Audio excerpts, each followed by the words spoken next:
Hey everyone, and welcome to Soul Reaper's second developer Q&A. We've been extremely busy since the last interview, and there's a lot of new topics for us to discuss now that our Steam page is up and running.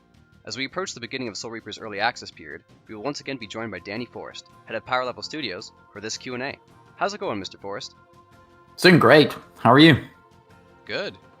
A little under the weather, but very excited to get underway with this. Mm-hmm. So, like last time, he'll be represented by the Reaper icon throughout the video, whereas I will be marked by the Stabby Tabby. The topics for today will cover what's available in early access, strategies new players should look out for, how development has been progressing since the previous interview, and more. That being said, we'll get right into it with question 1. So, for the first question, how many areas are there to explore within Soul Reaper, and how do they fit into the narrative? All right, I think the best way to answer this question is it behaves a lot like a Castlevania game. So in Castlevania games, you've got one castle and you've got different areas to explore within it. So our castle in the game is basically called the Vault, and it's composed of mainly 3 sections in there. So there's Elysium, which is a world of floating islands where you'll encounter mostly wind-based enemies, and the objects in there will lead to like moving platforms and that kind of stuff. Polaris is the snow world. So you're going to find more water and snow-based monsters, maybe a bit more light monsters as well. And the last one is Vulcanheim, which is, it's kind of like hell in a way. And so you're seeing a lot more fire and earth-based monsters there. A lot of neutral monsters as well. And just a good amount of variety in basically all 3 of them. And this is where all the exploration really happens.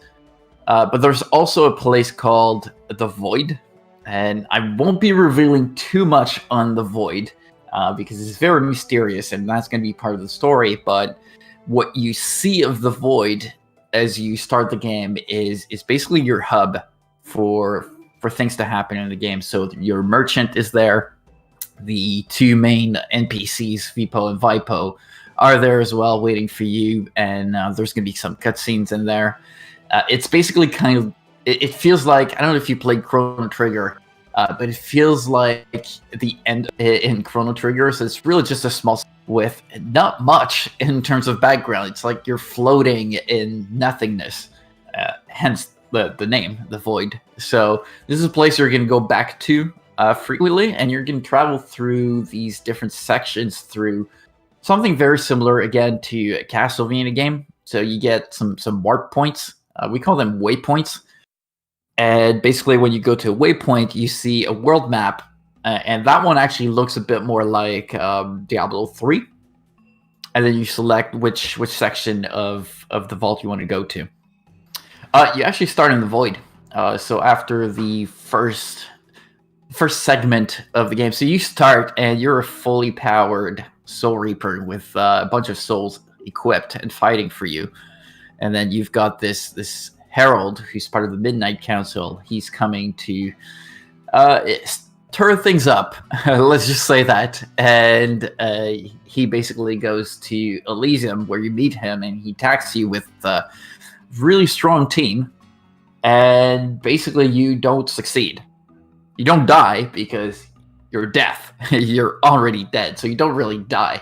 But he does something to you that changes everything, and you lose all your souls that you start with. But it gave you an idea of what you can expect from the end game. So you basically wake up back in the Void, and the first area you're technically going to traverse is the Vulcanheim, which is a lava world. But you're also going to have access to the other ones as well. So part of them, at least. So it behaves a lot like I said, like a Castlevania game or a Metroid game, where you get abilities that allow you to go deeper, find new paths that you couldn't go to earlier on. So technically, you can access both Elysium and Polaris, but the reality is you're going to find your first and second abilities in Vulcanheim, which is basically going to help you in, if I'm not mistaken, in Elysium first and then Polaris. But then there's going to be a lot of back and forth between them, and that's why the waypoints are super important. we want to limit backtracking to a minimum. For the second question, what is the general flowchart with regard to type advantages? Which types of attacks have an advantage over others, and what specifically does poison damage do? Yeah, we're doing something pretty typical here. It's basically there's four main elements. So fire, water, wind, and earth. And there's also dark and light. And we do have poison and neutral as well.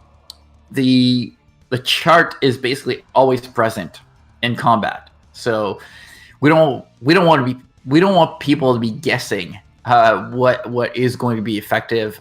It's something that's hard to remember, even though there's not that many. It's just something that I always appreciated in game where they're just really upfront about this. So fire is good against earth is good against wind is good against water, and water is good against fire. And that's pretty much it. And vice versa, and the other way around, right? It's weak against the opposite direction. And light and dark are basically effective against each other. So dark's good against light, and light is good against dark. So it's a double-edged sword for that. Physical damage behaves differently from the rest. So the neutral element is basically powered up with a different stat. And I think we're going to get into that in the next question, but it doesn't really count as an element, neutral. Poison is just good against nothing, technically. It's pretty much like neutral, but it does DOT, damage over time. Soul Reaper has four main stats: strength, intelligence, vitality, and agility. For the third question, how do these affect combat, and is there any one particular area new players should focus their stat points on? So strength is good for physical damage. So that's what we just talked about, the neutral or physical element. So we're talking about the Nutter Cutter, we're talking about the Balboa, we're talking about the Axe Wielder. So monsters with weapons or like punching, that basically you can expect them to be more strong through strength. So strength gives them 3% extra damage per point, and that can go up pretty high. Like at the end of the game, you can get some items that will give you about 200 strength right there. So that's 600% physical damage, which is really good. That's a good thing. And then it also gives you extra armor. I don't remember exactly what the formula is on armor. I think it's 10 points of armor per strength.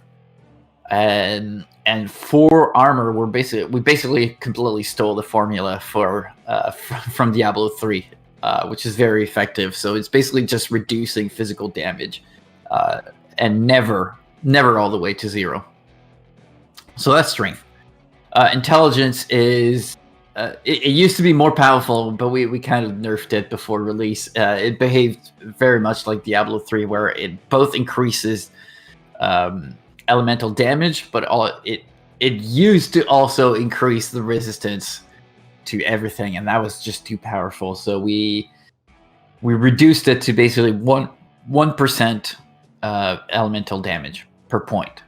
So it's 3 times less effective than strength in the end, but a lot more units can use it, and more items also give you that. So in the end, intelligence might seem like it's not as good from the start, but it's not. It's really solid. Vitality is basically just increasing your health points. So basically 1 point in vitality gives you 10 HP. And by the way, the numbers I'm saying here are not necessarily official. They're the numbers that are current. That's without us having done any real game balancing yet. So you shouldn't take the numbers for the final version. We're working on those, but for now, this has been working decently. And the last one, and you asked if there's one that new players should focus on. I'd say agility is potentially overpowered right now. And so agility is a stat that defines how frequently you attack in combat. So it's not just turn order, it's the frequency at which. So if you've got, the very simple math is, if you've got 20 agility and the monster has 10 agility, you're basically going to attack twice more frequently. So there's a really good reason to increase your intelligence as much as possible. And so some monsters, when you equip them as a soul on a weapon, it will give you some intelligence, some agility. If you equip them in the row with you, they will boost the whole row with agility. So the Nutter Cutter does that. The Infernal does that. I think there's about 5 monsters that do that. And so the trick is you try to combine a monster that hits everything, all 9 units, and make them as fast as possible so they could just shred everything as fast as possible. It's one strategy, of course, but it's one that's very effective, especially early on. For the 4th question, how much will the final version of Soul Reaper differ from the early access version? Will there be more story elements added in the final version? Yeah, the biggest difference is going to be the polish. So we've playtested the game a few times now. We're playtesting again at the end of the month, and we're just going to be present at every event we can do and gather as much feedback as we can. And obviously, we're going to do that in early access as well, to probably a bigger scale too. So we haven't concentrated on polishing at all right now. So there's a lot of walls you can get stuck on. There's a lot of enemies that are too hard or too easy right now. The progression really isn't that optimal currently. So the next 2 months after early access, or 2 to 3, is going to be about making the experience as great as it can be. In terms of story element, the early access version is going to have all the intro, all the main cutscenes of the game, but it's not going to have any of the optional stuff. And so we've got really, really interesting things that we're working on in terms of optional quests and optional things that are going to be explained to you. Some of which, again, are inspired by Castlevania, Diablo, and these kinds of games. But yeah, for the most part, the gameplay is going to be the same. So the combat is going to be the same. The merchant's going to behave the same way. The soul system is going to be exactly the same. So when you purchase the early access version, you're just getting a unpolished version of the game. And what's nice is that you're going to be able to help us figure out what aspects needs more polishing to make the experience the best it can be for you. For the 5th question, can you tell us a little bit about the main NPC characters? Who are Vipo and Vypo, and is there anyone else critical to the story that we should know about? So Vipo and Vypo are the Soul Reaper's, let's call them assistants. So he's the warden of the vault. So the vault is technically a prison for bad souls, for bad creatures, people who did not do good in what our story calls the pre-death. So I'm not going to go into details of that. That's going to be more explained in the game, and we're still polishing a lot of that right now. But so Vipo and Vypo are, really your assistants. So people telling you, here's what needs to be done, and what do you want to do about it? The reality is they're very special characters. So Vypo is kind of like the mean prankster twin. So they're twins. So he's the mean and prankster guy. He just likes to do evil stuff, but like not evil in such a cruel way, but like he doesn't take himself too seriously, and he gets along really well with Soul Reaper because of that. Vipo is the always smiley one, kind of a bit not dumb, but a bit more free spirit, and always happy and kind of innocent. So they're very opposite while technically they're twins, and so they have very different agenda and very different way of approaching things. Both will play different roles in the different endings that we have planned, which is going to be really interesting. For us, that was very important to have a different experience depending on how you play the game, how you get to different sections of the game, and so they're going to have a very different role depending on the path you choose, intentionally or not. So yeah, I think we're going to be posting more on them on social media, probably some skits and that kind of stuff. The merchant, so she used to be called Helda. She's modeled by kind of Zelda in the end, and she's super heavily armed.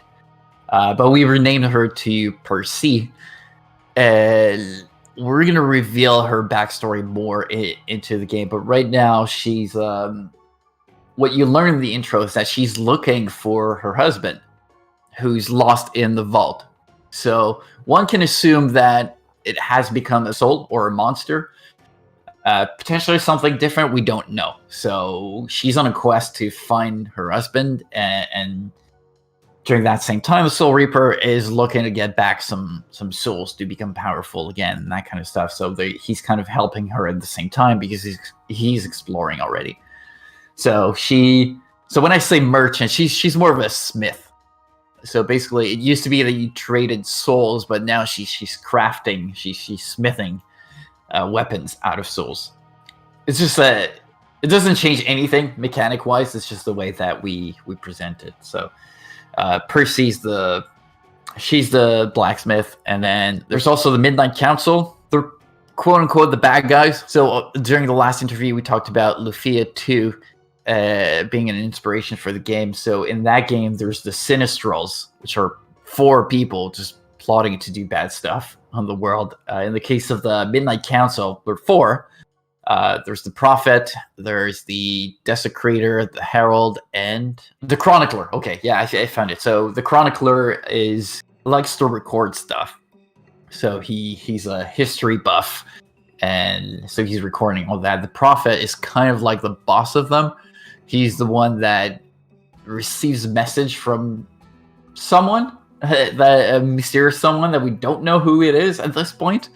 I mean, as a player in the game, the Desecrator is. I'm not too sure what the Desecrator is, to be honest. We're still working on that. And the Herald is the Executor. He's the one taking the plans and putting them to action. He's the tough guy. So that's about the main ones in the game. We might introduce other ones, but for now, that's what we have. For the 6th question, will there be more things available to purchase than just the base game? Will there be DLC, microtransactions, and etc. in the future? So in this version of the game, I'm definitely not interested in microtransactions. So it's going to be a premium game that you pay once and you know what to expect. And so one of the most popular questions we had yesterday, we did a playtest, a showing with people, and the biggest question we had was, how long is the game? And that's an interesting question. We think the game is going to be about 10 to 15 hours, reaching the end of the game, so beating the final boss. But for people who are familiar with games like Disgaea, reaching the final boss really is just the start. So if you're someone who's interested in collecting everything and maxing all the stats and all that stuff, in the base version, you're going to have enough content for 300, 400, 500 hours of gameplay. If you're the kind of person that likes to do that, I know I'm that kind of guy, so I'm going to do that. I remember under Commander, to reach a really strong team, I played 150 hours, and I could still do quite a bit more. And in Unreal Commander, it was easier to farm stuff as well. Now it's a bit harder because you got to move physically to places, whereas in Unreal Commander, it's just a menu. So you could easily replay matches and power up your team. So 10 to 15 hours for the main gameplay, and we're going to be selling it for $20. And originally, we had more than 3 worlds planned, so more than 3 sections planned. We had a mine section and a Gothic castle section as well, which I'd love to bring back. The current story works with what we have, but if we see that if people want more content, that would be happy to create new DLCs with new sections. But that's not something we're planning right now. For question 7, how many different types of rarity are there for loot? How are the drop rates? There are 4 different rarities. So there is common, uncommon, rare, and legendary. And basically the main difference between them is just the number of attributes that you get when you get the items. So common has 1 to 2 attributes, uncommon has 2 to 3, rare has 3 to 4, and legendary has it's just different. Legendary has however it needs to have. So they're not as random. They're actually not random at all. Whereas the other 3 rarities are random. One thing I didn't specify actually is you can actually increase the rarity of an item. So you can fuse items together to increase the stats. And once you're at max stats for your rarity, the next level up of the item, you actually increase rarity, which means you get a new attribute that you can power up. So for legendary drop rates, it's 10%. So when you defeat enemies in combat, you've got 10% chance of getting a chest. And from there, it rolls again to define the rarity. And so the one I remember on top of my head is legendary, and that's 10% chance. So 10% on top of 10%. For question 8, how exactly do you reap another monster's soul? Is it random? And if so, can you increase your odds somehow? It behaves a lot like a Castlevania game. So Area of Sorrow, Dawn of Sorrow, where when you kill a monster, there's a chance that you're going to steal their soul. We're still tweaking the numbers, but the higher level of the monster, the higher chance of getting their souls. Also have a stat called Soul Find, which basically allows you to increase that as well. For question 9, how many individuals is Power Level Studios currently comprised of? Currently, we're 7 people. And so that's including myself, and we've got 4 game designer interns. And so one of them does story, another one does levels, another one does more general game design stuff, game balancing, and the other one is a technical designer. So he's Ryan's doing everything.